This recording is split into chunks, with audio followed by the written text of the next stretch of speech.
Baka mahuli ang kambal. Magandang gabi po sa inyo, Master JTV. Ito po si Sir, nawawala po yung anak niya.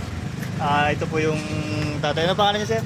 Jerry. Jerry, ito kayo pala kita, Sir. Jerry, ano po? Kachilyan. Gatchaliar. Kachilyan. Gatchaliar. Ito po, nawawala po yung anak po ni Sir. Ito po yung nawawala anak niya. Yan, nakaputi po. Naka-sombrero, nakaputi. Nakasobrero, nakapunti. Paano ko po yung picture? Pwede mo yan sa akin. Yung mukha. Hindi makikita eh. Yan, mamaya. Maliwanag din. Yeah, ano ko na lang po, Sir, ipasa nyo na lang po sa akin yung yung picture niya, saka yung pangalan niya. Picture Para, yan. May picture kayo yan, Sir. Para at least maano natin sa tubong may gawayan yung yung anak nyo na nawawala. Tapos yung contact number nyo po, ibigay nyo rin po sa akin. Para i-ano ko po sa ano po, YouTube po. Sa Facebook. Ikaw yan sa Mura, saka Bayugo rin. Kasi may anak ko dyan, mayroon silang negosyo. Sa Mura, saka Bayugo. Ayun kayo po Yung anak ko dyan, nag-proceed dyan sa palengke. Yung isa naman, yung karni. Doon po pwede mong tanong para sakaling makita yung anak nyo. Saka sir, bigay na lang po yung contact number nyo para at least po, paano natin Kasi Diyos po na namin eh. paano natin siya, yun, kasi kawawan. Ilan taon na siya, sir? Yung dito, nakita daw dyan sa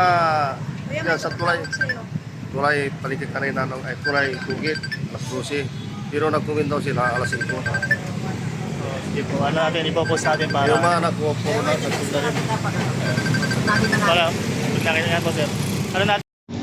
Nakapula kanina, yun ang mukha niya.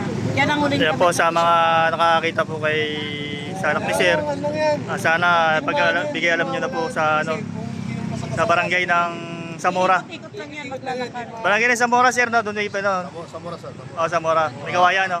Kaya, Doon na po yun, doon nyo na po yung Bayugo din, Bayugo. Bayugo Zamora, doon nyo po lang i-report sa barangay po para kung nakita nyo po, pwede pakicontact po yung yung si sir para ano nyo po. Kaya ano nyo rin po, bibigay po yung number po na para mamaya bigyan nyo po yung number. Kaya ano ko po sa ko po. Mamaya edit po natin po para makita po yung picture, saka yung address nila, saka contact number po. Ayan po, yan ano po mamaya. Ayan po. Sana makita po. Humihingi po kami ng tulong sa inyo. Sana makapag-ugnayan po kayo at nakita nyo po yung anak nyo ni sir para at least, kasi silang araw na po nawawala, sir. Kanilang madaling araw, alas 3 ng gabi. Medyo matagal. Daw ng gabi. Medyo matagal-tagal na rin yun. Lakad-lakad lang po siya. Dalawang gabi na naglalakad ka lang sa Kawayan. Punta sa Bicol, sa Mura. Punta naman sa Bayugo. Kasi Pumuntang Marilao. kaya na po kayo ito. Ayan. Saka pakishare na lang po yung natin, vlog po natin para makita po yung anak niya. Tapos yung picture, ano ko po mamaya. Maraming salamat po sa inyo. Makapag-unahin na lang po tayo, makapagtulungan na lang po tayo na sana makita agad na mabilisan po. Maraming salamat po.